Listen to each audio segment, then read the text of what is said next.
आइए बच्चों, NCERT pattern पर आधारित कक्षा 9 की प्रश्नावली 1.1 का सारा प्रश्न हल करके आज हम आपको दिखाते हैं। जैसा कि सवाल पहला कह दिया, क्या क्या शून्य एक परिमेय संख्या है? क्या इसे आप p बटा q माने अंश बटा हर के रूप में लिख सकते हैं, जहाँ p और q पूर्णांक है और q डज नॉट जीरो है। आइए देखते हैं इस सवाल को हम किस प्रकार से हल करेंगे।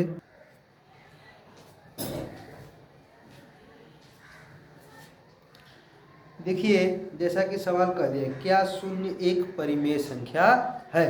मैंने आपको परिमेय संख्या पढ़ाया था। परिमेय संख्या, परिमेय संख्या किसे कहते हैं? मैंने आपको बताया था कि परिमेय संख्या ऐसी संख्या जिसे p बटा q के रूप में लिखा जा सके। p बटा q मतलब अंश बटे हर, अंश बटा हर। ऐसी संख्या जिसे p बटा q के रूप में लिखा जा सके, माने अंश बटा हर के रूप में लिखा जा सके, जहां हर का मान 0 न हो, अर्थात q डज नॉट जीरो, माने q का मान 0 के बराबर नहीं हो, ऐसी संख्या को परिमेय संख्या कहते हैं। तब सवाल में क्या कहा कि क्या शून्य एक परिमेय संख्या है? शून्य माने क्या? जीरो। जीरो क्या कर रहा है? एक परिमेय संख्या है। तो आप कहेंगे कि हाँ, जीरो एक परिमेय संख्या। कैसे? अगर हम 0/1 लिख दें तो क्या इसके मान में कोई परिवर्तन होगा? नहीं होगा। तो जब 0/1 के मान में कोई परिवर्तन नहीं होगा तो 0 को मान लीजिए p और 1 को मान लीजिए q, माने p बटा q, अर्थात अंश बटा में हर के रूप में लिख दिया गया ना। तो अंश बटा में हर के रूप में लिख दिया तो ये कौन सी संख्या हो गई?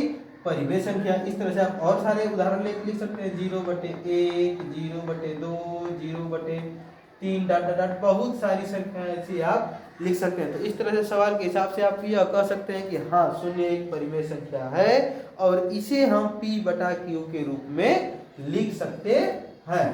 ठीक ना? अब आप इसे नोट कर लीजिए।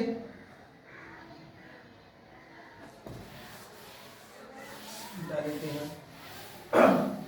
अगला सवाल कह दिया है कि 3 और 4 के बीच 6 परिमेय संख्याएं लिखिए। कितनी अच्छी बातें कही है। 3 और 4 के बीच 6 परिमेय संख्या लिखना है। अब यह आप कल्पना करिए कि 3 और 4 के बीच, 3 4 के बीच कोई अंक आता है? ऐसे तो देखें तो दशमलव में बहुत सारे अंक आते हैं, लेकिन कह रहा है 3 और 4 के बीच कौन परिमेय संख्या? 6 परिमेय संख्या लिखने के लिए कह रहा। तो हम बिना समय गवाए इस सवाल को हल करते। देखिए, जब ऐसा आपको सवाल हल करने के लिए आ जाए ना, तो आप बस 3 और 4 को भूल जाइए। बस आप यह याद रखिए कि आपको संख्याएं कितनी लिखनी है। तो संख्या में कितनी लिखनी है? 6। कितनी लिखनी है? 6। तो जितनी संख्या लिखने के लिए कहे, उस संख्या से एक संख्या अधिक आप लेंगे। अगर 6 संख्या का है तो हम कितना लेंगे? 6 + 1 बराबर 7 परिमेय संख्या। कितनी संख्या लिखने के लिए क्या? 6।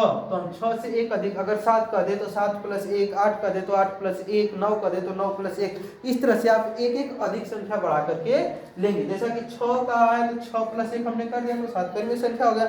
अब परिमेय संख्या की कहा है तो बस इसका अर्थ आप समझिए कि परिमेय संख्या माने फिर वही p बटा q। तो इसको हमको कैसे लिखना है? 3 और 4 के बीच की संख्या को p बटा q के रूप में लिखना है। तो आप लिख दीजिए। हल यहाँ सवाल करते हैं। 3, तो 3 और गुणा में 7 परिमेय संख्या लिखना है। 7/7 अगर लिख दें तो क्या इसके मान में कोई परिवर्तन होगा? नहीं होगा। और कहा है तो और लिख दीजिए। और किसका लिखना है? 4। 4/4 गुणे फिर 7 परिमेय संख्या है तो 7 गुणे 7। क्या इसके मान में कोई परिवर्तन आएगा? नहीं आएगा। अब 3 का गुणा 7 में तो 3 × 7 = 21/7 और 7 × 4 = 28/7। अब आप यह सोच रहे होंगे कि सर क्यों नहीं हम इसे यह काट दे रहे हैं? नहीं काटेंगे। क्यों? क्योंकि सवाल में कैसे लिखने के लिए संख्या का है? परिमेय का है। तो परिमेय लिखना है तो माने अंश बटा हर के रूप में लिखेंगे। तो लिखिए अब 21 और 27, तो अब इस नीचे वाले को भूलिए, 21 के बाद क्या आता है, इस पहले वाले को इसको छोड़ना है और इसको छोड़ना है, तो 21 के बाद 22, इसके बाद 23, 24, 25, 26, 27, और सबके बटा में क्या लिख देंगे 7, 7, 7, 7, 7, 7। अब संख्या गिनिए 1, 2, 3, 4, 5, 6। सवाल में कितनी संख्या लिखने के लिए कहा था, 6 परिमेय संख्या है, हमने 6 परिमेय संख्या लिख दिया। अब परिमेय संख्या कैसी है, देखिए यह भी p बटा q के रूप में है, यह भी है, यह भी है, यह भी है, यह भी है, यह भी, माने यह सारी संख्या किस रूप में है, परिमेय के रूप में है। तो हम समझ सकते हैं कि आप अच्छे से सवाल समझ में आया होगा। आप इसे नोट कर लीजिए, यह हमारा दूसरा प्रश्न था, नोट कर लीजिए। नोट करने के लिए समय अब साफ करते हैं। इसी तरह से आगे कह दिया है सवाल नंबर 3, इसको साफ कर दें।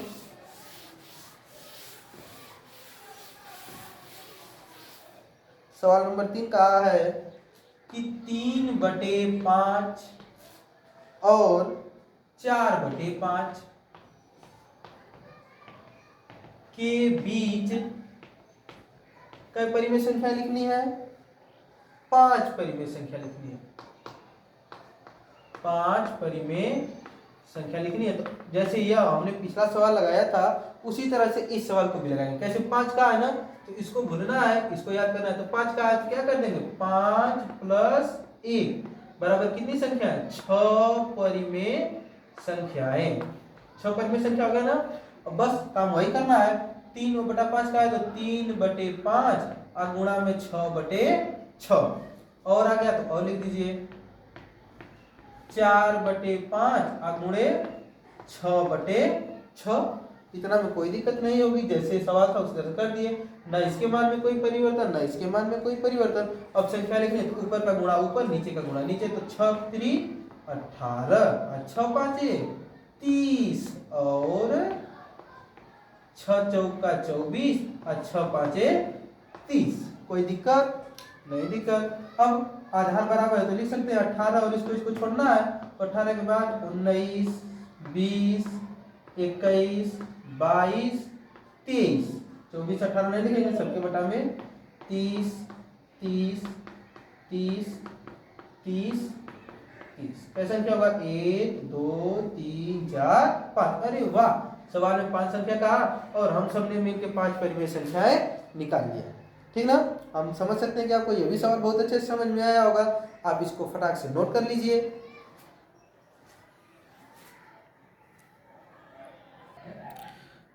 अब बच्चों अगला सवाल कह रहा है, ध्यान से इसको देखिए, नीचे दिए गए कथन सत्य है या असत्य है, कारण के साथ उत्तर दीजिए। अब हम चाहेंगे कि आप प्रश्न को ध्यान से पढ़ें।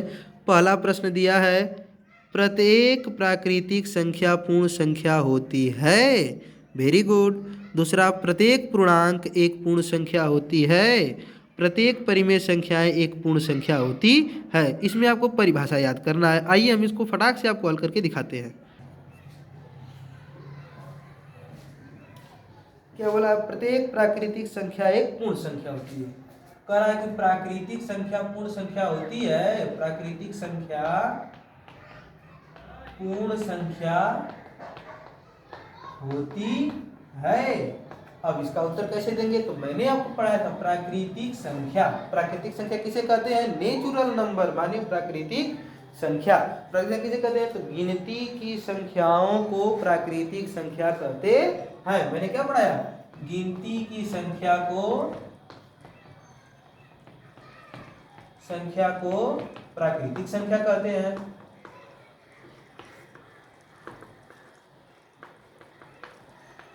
माने प्राकृतिक संख्या। और पूर्ण संख्या किसे कहते हैं, तो बस गिनती की संख्या में 0 को शामिल कर लिया जाए। बस इसी की संख्या में किसको शामिल करना है, 0 को। अगर गिनती की संख्या में 0 को शामिल कर लिया है तो नई बनी संख्या पूर्ण संख्या कहलाती है। मेरी बात को आप ध्यान से सुनिए। परिभाषा कि गिनती की संख्या में यदि 0 को सम्मिलित कर लिया जाए तो नई बनी संख्या पूर्ण संख्या कहलाती है। तो अब आप यह कह सकते हैं, देखिए जैसे 0, 1, 2, 3 ... यह पूर्ण संख्या हो गया।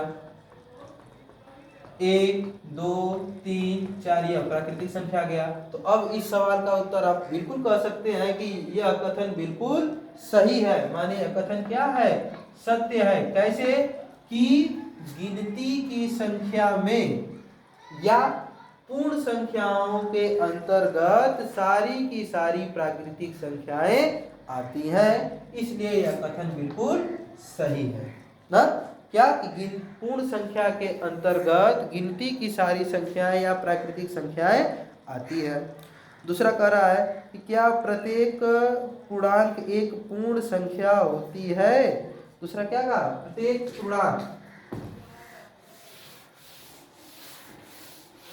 पूर्णांक संख्या कहा है ना, तो पूर्णांक संख्या कैसी होती है, पूर्णांक, तो पूर्णांक में आप लिख सकते हैं कि नहीं। कैसे नहीं, यह कथन बिल्कुल गलत है। कैसे, क्योंकि पूर्णांक संख्या ऋणात्मक या धनात्मक हो सकती है। जैसे ऐसे देता है +1 +2 +3 +4 और -1 -2 -3 -4। तो आप कह सकते हैं कि पूर्णांक संख्याएं या ऋणात्मक या धनात्मक हो सकती हैं, लेकिन पूर्ण संख्याएं कभी ऋणात्मक नहीं होती हैं, क्योंकि जो पूर्ण संख्या होती है वो सदा क्या होती है, धनात्मक होती है। इसलिए यह कथन क्या है, असत्य है, मतलब यह कथन गलत है। पूर्ण संख्याएं पूर्णांक संख्या नहीं हो सकती है। तीसरा है प्रत्येक परिमेय संख्या एक पूर्ण संख्या होता है।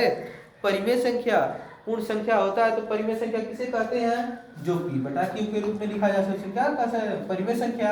अब पूर्ण संख्या जो जिसमें 0 शामिल हो, तो अगर मान लीजिए कि हमने पहला सवाल जब हल किया था तो उसमें बताया था हमको 0/1 0/2, तो गिनती की यह कथन सही है। कैसे सही है कि परिमेय संख्याएं को अंश बटा हर के रूप में लिखते हैं, और जो पूर्ण संख्याएं होती हैं उन्हें भी हम अंश बटा हर के रूप में लिख सकते हैं। इसलिए यह कथन बिल्कुल सही है कि प्रत्येक पूर्ण संख्याएं जो होती है वो परिमेय संख्याएं होती हैं।